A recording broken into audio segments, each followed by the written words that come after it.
Welcome back to the deep dive. Today we're taking on a subject that, well, it really requires us to look past the marquee illness and focus on the supporting cast of conditions. Right. We're talking about heart failure, or HF, and the critical comorbidities that can really determine whether a patient thrives or, struggles. Our mission today is laser focused. We're Right. not just looking at the mechanics of a failing heart. No. We're looking at the whole web of conditions that so often coexist with it. Because what our sources show is that these comorbidities are absolutely crucial. They're not just minor additions. Not at all. They significantly increase the risks of adverse outcomes. They can drastically worsen quality of life, and they just drive up healthcare costs for everyone. Exactly. And this deep dive has to go beyond a simple checklist. We really need to extract the therapeutic nuances. Okay. We're here to identify what treatments have proven to be game changers. Yeah. Safe and effective on hard clinical outcomes. But also the flip side. Also the flip side. We need to know what treatments are safe, but maybe ineffective on those outcomes, and crucially, what we've learned we must strictly avoid because they actively increase risk.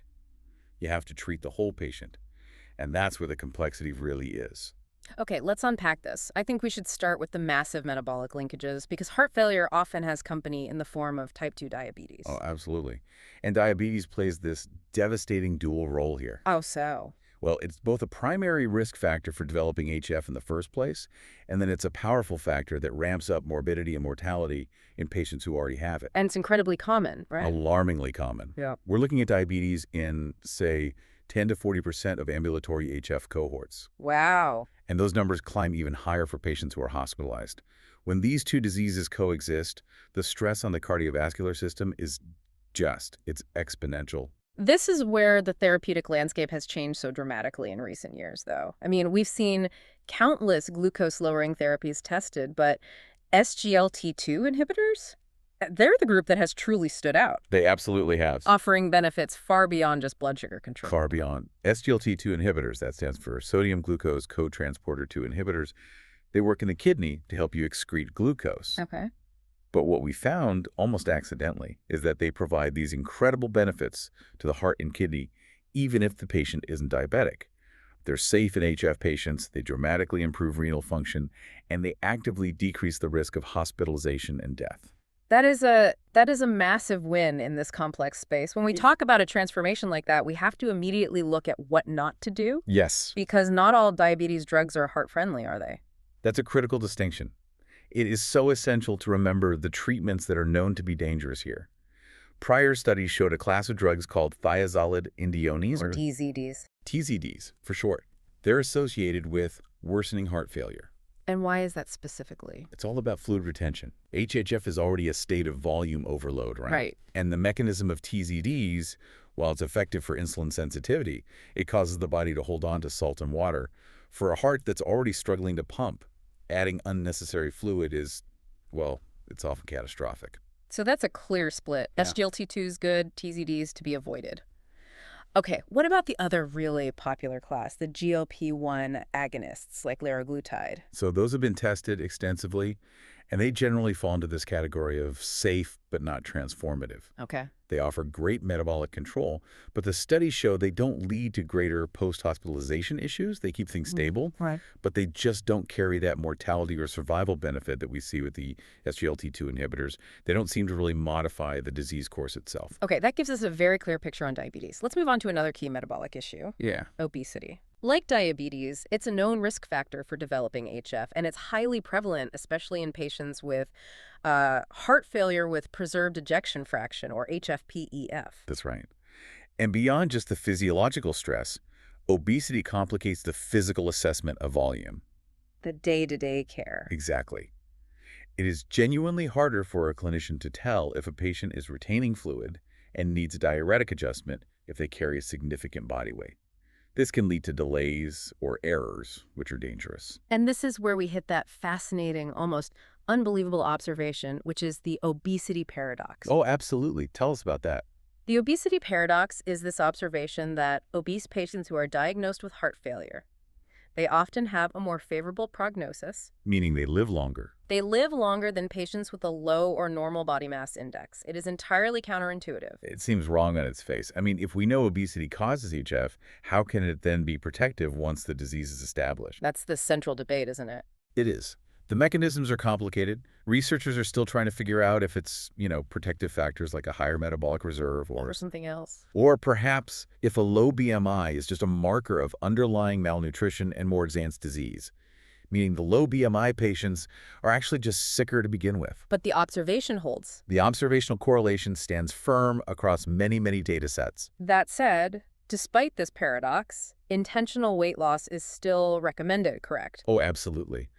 We have to stress the known benefits, which are clear and immediately impactful on quality of life. Like what? Improved physical function, better exercise capacity, and even a potential contribution to reverse ventricular remodeling. So the heart physical starts to repair itself. Exactly. But the critical nuance here, and this is important, is that while these functional benefits are known, the impact of weight loss, specifically on survival, that still remains unknown. That distinction, improving how you live versus how long you live, that's going to be a running theme, I think. I think so too. Let's shift gears now to something I found surprising.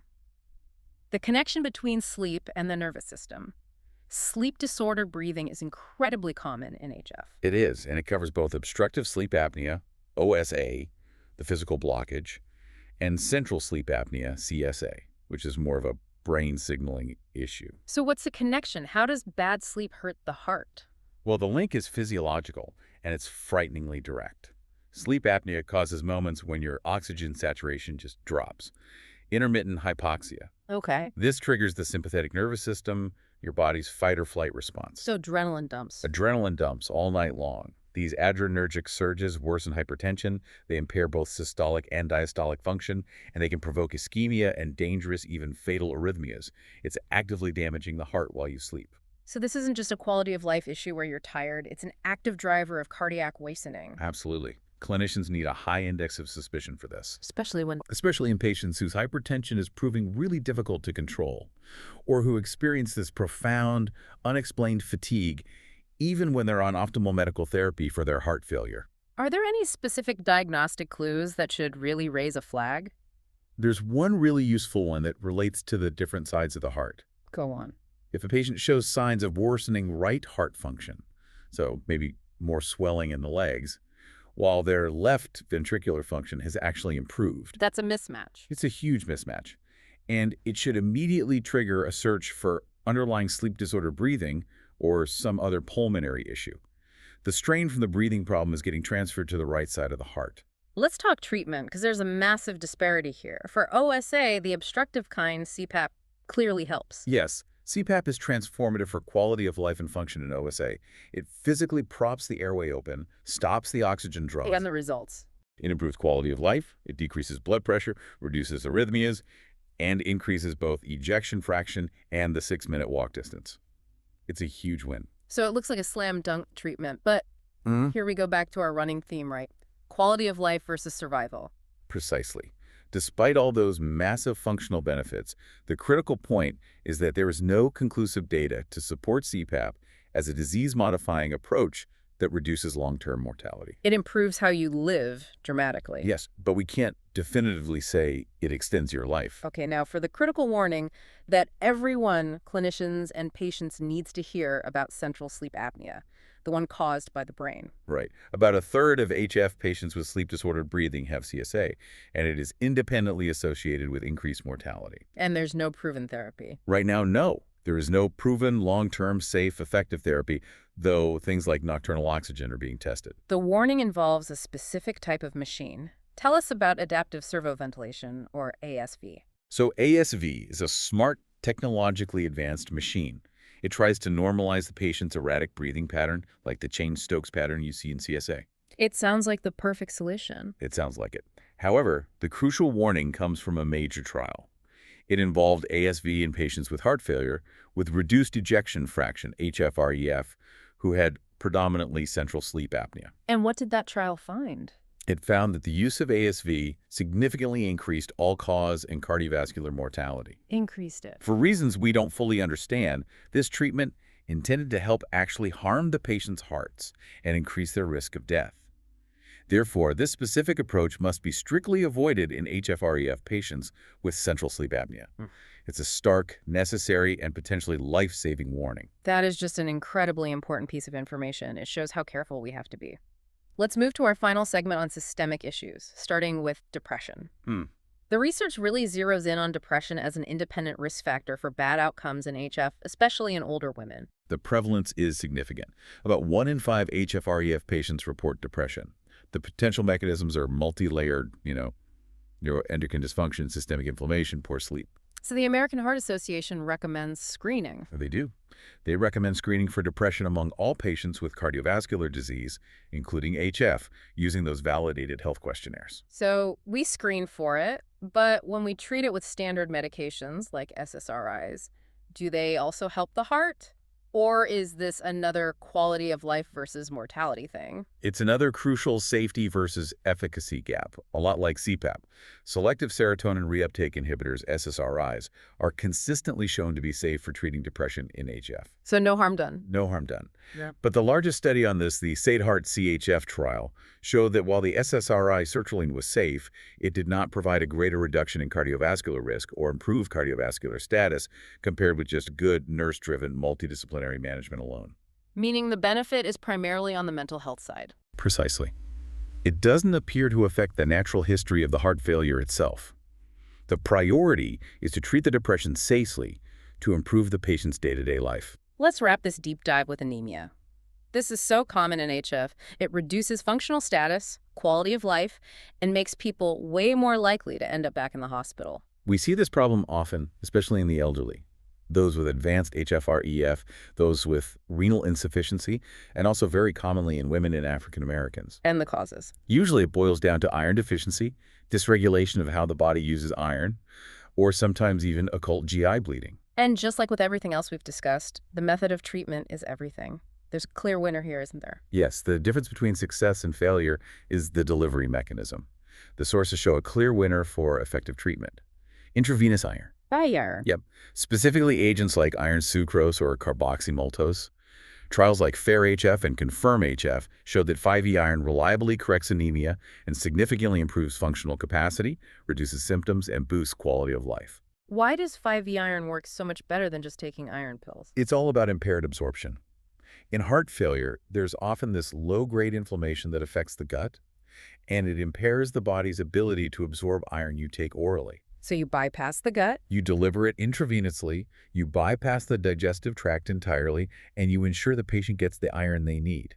It's that simple. Okay, so if IV iron is the winner, what's the ineffective or risky approach we need to flag? First, oral iron supplementation just doesn't appear to be clinically effective in these patients. You're likely wasting time and money. And second?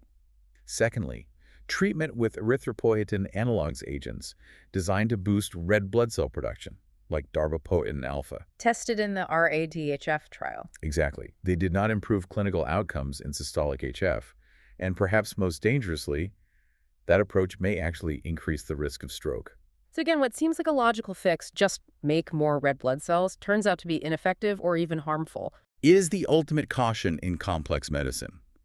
If we connect all these segments, the takeaway is just undeniable. Which is? Managing heart failure requires looking far, far beyond the heart itself.